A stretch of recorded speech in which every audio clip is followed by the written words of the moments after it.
शीतला माता की जय। शीतला माता की महत्ता के विषय में स्कंद पुराण में विस्तृत वर्णन मिलता है। इसमें उल्लेख है कि शीतला देवी का वाहन गदा है। ये हाथों में कलश, सूप, मार्जन, झाड़ू और नीम के पत्ते धारण किए हैं। इनका प्रतीकात्मक महत्व है। आश्चर्य है कि चेचक का रोगी व्यग्रता से वस्त्र उतार देता है। सूप से रोगी को हवा की जाती है। झाड़ू से चेचक के फोड़े फट जाते हैं। नीम की पत्तियां फोड़ों को सड़ने नहीं देती। रोगी को ठंडा जल अच्छा लगता है। तय कलश का महत्व है।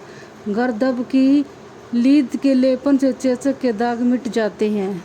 स्कंद पुराण में शीतला माता की रचना का स्तोत्र है।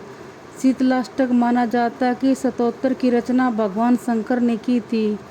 यह स्तोत्र शीतला देवी की महिमा का गान कर उनकी उपासना के लिए भक्तों को प्रेरित करता है।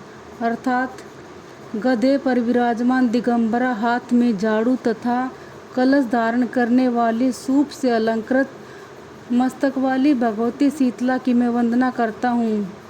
शीतला माता के इस वंदना मंत्र से स्पष्ट है कि ये अवस्था की अधिष्ठात्री देवी हैं। हाथ में झाड़ू होने का अर्थ है कि हम लोगों को भी सफाई के प्रति जागरूक होना चाहिए।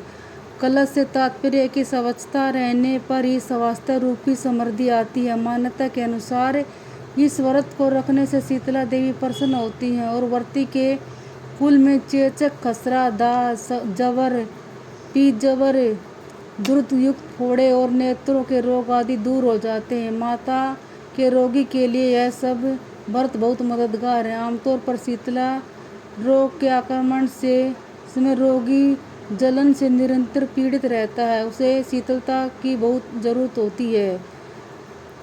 गधे की लीद की गंध में फोड़ों का दर्द कम हो जाता है। नीम के पत्तों से फोड़े सड़ते नहीं हैं और जलगट भी उसके पास रखना अनिवार्य है। इससे शीतलता मिलती है।